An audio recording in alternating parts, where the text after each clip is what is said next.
Hello everyone, नमस्कार। Online विद्याधन में आप सभी का स्वागत है। जैसे कि आप सभी को पता है, इस समय हम आपके लिए इम्पोर्टेंट टॉपिक्स लेकर आ रहे हैं जो अक्सर इन चैनलों पर नहीं मिलते हैं और इम्पोर्टेंट भी होते हैं, क्योंकि आपको अच्छे से पता है कि ऑनलाइन विद्याधन एक ऐसा प्लेटफॉर्म है जो शिक्षा से संबंधित है, अर्थात जहाँ पर टीचिंग से कॉम्पिटिटिव एग्ज़ाम जितने भी होते हैं उन सभी के जो मेन टॉपिक्स हैं उनको हम कवर करते हैं। और इस समय हमने जो सीरीज़ चला रखी है वो ऐसी सीरीज़ है जिसमें आपको इम्पोर्टेंट पॉइंट्स और ही कवर किए जा रहे हैं, इम्पोर्टेंट टॉपिक ही कवर किए किए जा रहे हैं।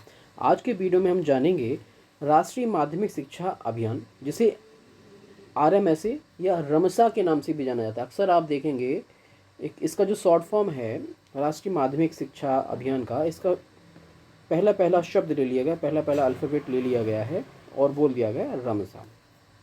ठीक है, तो इसके इम्पोर्टेंट पॉइंट और डिटेल में भी हम इसको जानेंगे आज के इस वीडियो में।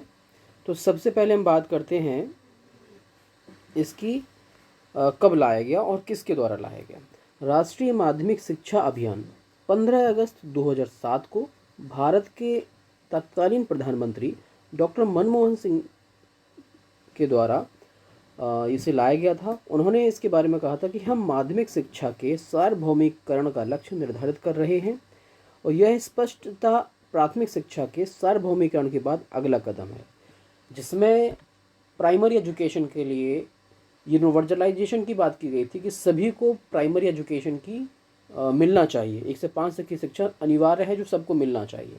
लेकिन यहाँ पर रमसा के आने के बाद, RMSA के आने के बाद ये बात कही गई कि जो माध्यमिक स्तर की शिक्षा है, जिसमें 9th से लेकर 12th तक की जो शिक्षा है, 9th 10th 11th 12th की जो शिक्षा है, उसके सार्वभौमिकरण की भी बात करी गई, उसकी यूनिवर्सलाइजेशन की भी बात करी गई। ये 15 अगस्त 2007 को किसने कहा था? डॉक्टर मनमोहन सिंह ने इसकी नींव रखी और अपने इस कथन को कहा। इसके बाद राष्ट्रीय माध्यमिक शिक्षा अभियान का लक्ष्य प्रत्येक घर से उचित दूरी पर एक माध्यमिक विद्यालय उपलब्ध कराकर 5 वर्ष में नामांकन दर माध्यमिक स्तर पर 90% और उच्च माध्यमिक स्तर पर 75%। इसका मतलब है कि जो 9th-10th लेवल होगा उस पर जो है 90% होना चाहिए और जो 11th-12th होगा उसमें 75% होना चाहिए। ये मानक रखा गया। इसका लक्ष्य सभी माध्यमिक विद्यालयों को निर्धारित मानकों के अनुरूप बनाते हुए महिला पुरुष का भेदभाव, सामाजिक आर्थिक और निःशक्तता बाधाओं को मिटाते हुए 2017 तक माध्यमिक स्तर तक की शिक्षा व्यापक सुलभता की व्यवस्था कराते हुए माध्यमिक शिक्षा की गुणवत्ता में सुधार करना भी होगा।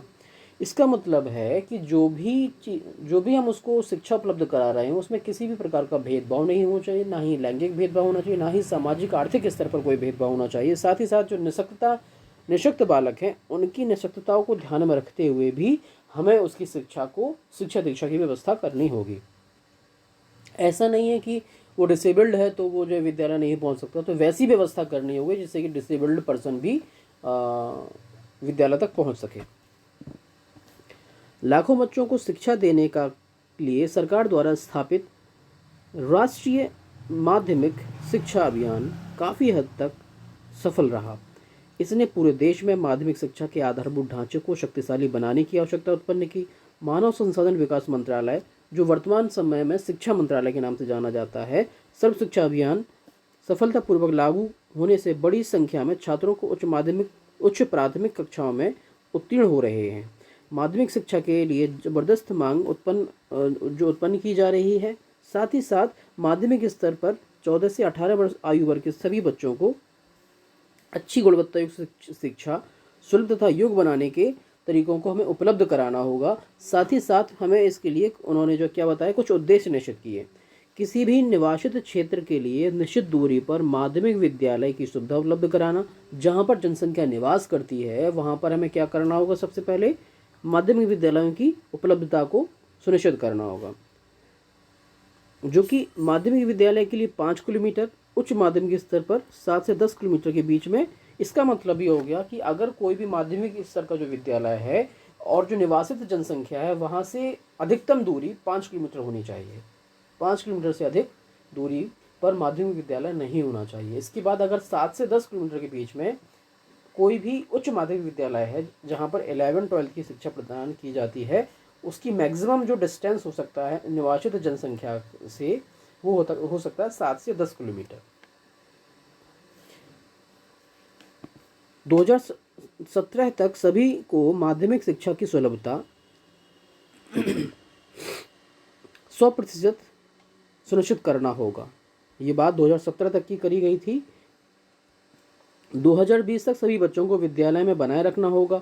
इसका मतलब है 2017 तक तो ये लक्ष्य रखा गया था कि 2017 तक सभी बच्चों को वहाँ पर इनरोल्ड हो जाएं, लेकिन 2020 तक सभी बच्चे वहाँ रुके रहें। एक होता है इनरोलमेंट बढ़ाना, दूसरा होता है कि बच्चे इनरोल्ड तो हो गए पर प्रतिदिन वो विद्यालय पहुँच पा रहे हैं, नहीं पहुँच पा रहे हैं। तो ऐसी स्थिति, हाँ, ऐसी स्थितियाँ हमें उपलब्ध करानी होंगी जिससे कि जो बच्चे इनरोल्ड हो रहे हैं वो बने रहें, ऐसा ना हो कि पढ़ाई छोड़ दें बीच में। ये कंडीशन लागू यहाँ पर की गई, ये ऐसा उद्देश्य रखा गया, कंडीशन नहीं कहेंगे इसको।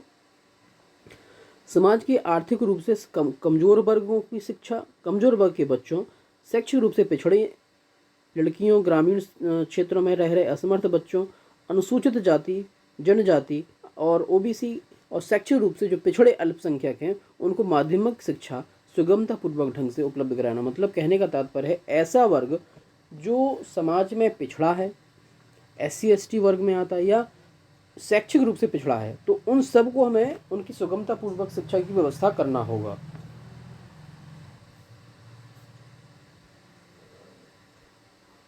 राष्ट्रीय माध्यमिक शिक्षा अभियान के कुछ लक्ष्य भी निर्धारित किए गए, जिसमें पहला लक्ष्य है कि माध्यमिक शिक्षा का सार्वभौमिकरण की चुनौती को सामना करने के लिए माध्यमिक शिक्षा की परिकल्पना में आमूलचूल परिवर्तन करने की आवश्यकता है। इस संबंध में कुछ मार्गदर्शक तत्वों की बात कही गई जो जो इस प्रकार से मान सकते हैं, जिसमें पहुंच बढ़ाना। इसका तात्पर्य हो गया कि हमें जो है ऐसे विद्यालय, ऐसे क्षेत्र में विद्यालय खोलने होंगे जिसमें अधिकतम दूरी माध्यमिक स्तर के 5 किलोमीटर और जो उच्च माध्यमिक स्तर हैं उनके विद्यालय की दूरी 7 से 10 किलोमीटर से ज़्यादा ना हो, तो निश्चित तौर पे बच्चा वहाँ पर पढ़ने जाएगा। सामाजिक न्याय के लिए बराबरी होनी चाहिए, वो प्रासंगिक होने चाहिए। पाठ्यक्रम और ढांचागत जो भी आवश्यक पहलू हैं उन पर हमें गौर करना होगा। माध्यमिक शिक्षा की सार्वभौमिकरण अभियान बराबरी की ओर आगे बढ़ाना होगा। साथ ही साथ सामान्य विद्यालयों की परिकल्पना को प्रोत्साहित करना होगा।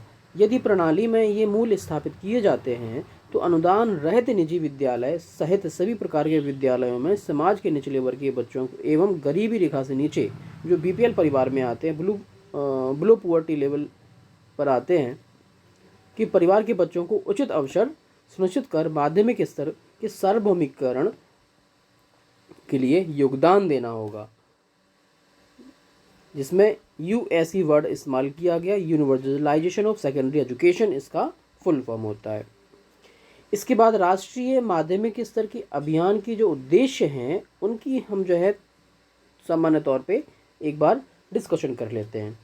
सभी माध्यमिक विद्यालयों में भौतिक सुविधाएं एवं कर्मचारियों तथा स्थानीय सरकार निकायों, सरकारी सहायता प्राप्त विद्यालयों के मामले में कम से कम सुझाए गए मानकों के अनुसार तथा अन्य विद्यालयों के मामले में उचित नियामक तंत्र के अनुसार कार्य होने चाहिए। जो भी निर्धारित मानक है उनके अनुसार ही उन विद्यालयों में क्या होना चाहिए, कार्य होने चाहिए। नियमानुसार सभी युवाओं को माध्यमिक विद्यालय के स्तर की शिक्षा सुगम बनाना, घर के नज़दीक करके, जैसे माध्यमिक स्तर पर 5, जो हमने अब बार बार हम वही बात बोल रहे हैं, तो ऐसी डिस्टेंस मेंटेन करना होगा जिससे कि बच्चे वहाँ तक पहुँच सकें।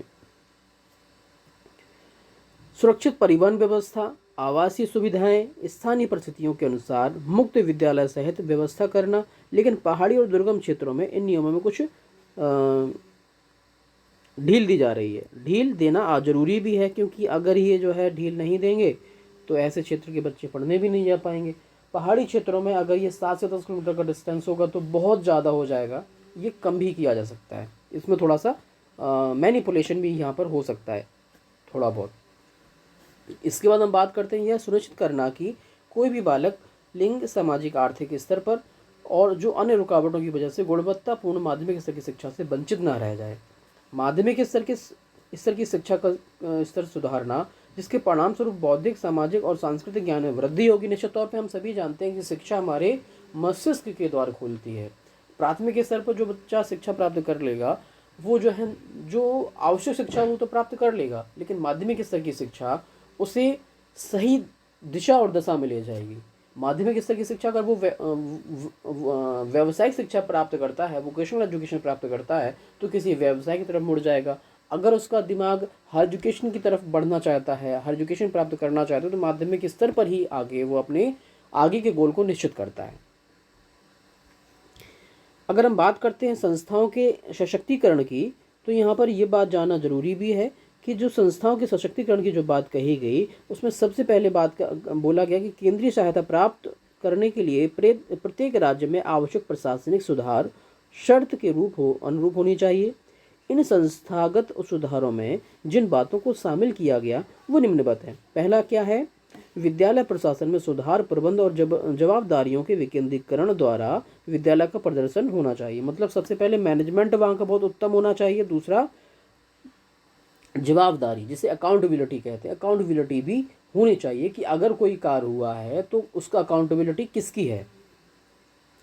शिक्षकों की भर्ती, नियुक्ति, प्रशिक्षण, वेतन, करियर के विकास की न्यायोचित नीति में आत्मसात होना चाहिए। जैसे कि वर्तमान समय में उत्तर प्रदेश में एक नया आयोग गठित कर दिया गया, जिसमें जो है माध्यमिक स्तर से लेकर हायर एजुकेशन तक के सभी शिक्षकों की नियुक्ति होगी, उनका पाठ्यक्रम नए तरीके से तैयार होगा। तो कहने का तात्पर्य है कि जब सही तरीके से ये कार्य होते हैं तो निश्चित तौर पे इनमें किसी प्रकार के प्रश्न नहीं उठते हैं और अकाउंटेबिलिटी भी होती है। इसके बाद हम बात करते हैं शैक्षिक प्रशासन के आधुनिकीकरण और जिम्मेदारियों का बांटना, जिसे हम विकेंद्रीकरण कहते हैं। डिसेंट्रलाइज्ड करना बहुत ज़रूरी है। अगर डिसेंट्रलाइज नहीं होगा और उसमें मॉडर्नाइजेशन नहीं होगी, जिम्मेदारियां नहीं बांटी जाएंगी, तो एक व्यक्ति उसमें सेंट्रलाइज्ड हो जाएगा, जिसे राजतंत्र का शासन उसे हम कह सकते हैं। तो वहाँ पर जो है समस्याएं ज़्यादा क्रिएट हो जाती हैं। सभी स्तर के माध्यमिक शिक्षा प्रणाली में आवश्यक व्यावसायिक एवं अकेडमिक जानकारी का प्रावधान सुनिश्चित करना, कोषों के त्वरित प्रवाह, उसके अधिकतम उपयोग के लिए वित्तीय प्रक्रियाओं को सरलीकरण करना, विभिन्न स्तर के स्रोत संस्थाओं की आवश्यक उसका सशक्तिकरण करना। जैसे कि आप कह सकते हो कि जो संस्थाएं हैं राष्ट्रीय स्तर पर, राष्ट्रीय शैक्षिक अनुसंधान प्रशिक्षण परिषद हो गया, राष्ट्रीय शैक्षिक योजना जिसे नीपा कहते हैं, न्यूपा इसका वर्ड है लेकिन ये नीपा हो गया वर्तमान समय, राष्ट्रीय मुक्त विद्यालय NIOS हो गया, या SCRTs हो गई, राज्य मुक्त विश्वविद्यालय हो गया NIOS हो गया, और यहाँ पर राजकीय शैक्षिक प्रबंधन एवं प्रशिक्षण संस्थान हो गए। तो इन सब की जवाबदेही होगी कि ये जो है अपने उनको शिक्षा के स्तर को सशक्त बनाएं। ये था राष्ट्रीय माध्यमिक शिक्षा अभियान, जिसमें इम्पोर्टेंट जितने भी पॉइंट्स थे हमने कवर करने का प्रयास किया है। अगर आपको वीडियो अच्छा लगा है तो वीडियो को लाइक करें, शेयर करें, चैनल को सब्सक्राइब करना ना भूलिएगा। हम आपको एक बात और बताना चाहते हैं कि अगर आप हमारे साथ मिलकर तैयारी करना चाहते हैं तो सबसे पहले गूगल प्ले स्टोर पर जाकर ऑनलाइन विद्याधन ऐप को डाउनलोड कर लें, जहां पर आपको ढेर सारे वीडियोस फ्री ऑफ कॉस्ट मिल जाएंगे, PDF फ्री ऑफ कॉस्ट मिल जाएंगे। हाँ, कुछ ऐसे भी कोर्सेज हैं जिनका एक फिक्स अमाउंट है, अगर आप उनको लेते हैं तो उसमें आपको लाइव क्लासेस मिल जाती है, रिकॉर्डेड क्लासेस मिल जाती है, PDFs मिल जाता है, प्रैक्टिस सेट मिल जाता है, और इसके अलावा जो भी आपको व्यक्तिगत तौर पे कोई मदद चाहिए है एग्ज़ाम से रिलेटेड, जिस कोर्स को आप ज्वाइन करने जा रहे हैं, स्पेशली हमारे यहाँ पर UGC net paper 1 paper 2 education की तैयारी करवाई जाती है। आगे चल के हम जो है और भी विषयों को शामिल करेंगे, तो जिसमें जो एजुकेशन से रिलेटेड जितने भी एग्ज़ाम होते हैं, गवर्नमेंट एग्ज़ाम होते हैं, उन सबको शामिल करेंगे। साथ ही साथ UGC नेट के भी अन्य विषयों को हम शामिल करने वाले हैं। तो सबसे पहले आप ऑनलाइन विद्याधन ऐप को डाउनलोड करें और हमारे YouTube चैनल ऑनलाइन विद्याधन को सब्सक्राइब जरूर कर लीजिएगा। अपने जो आपके सगे संबंधी हैं, आपके जो मित्र बंधु, उनको इस चैनल के बारे में जानकारी दीजिए, उनके पास इस लिंक को भेजिए, जिससे कि वो भी हमारे साथ जुड़ के तैयारी कर सकें। मिलते हैं नए वीडियो में, तब तक के लिए नमस्कार।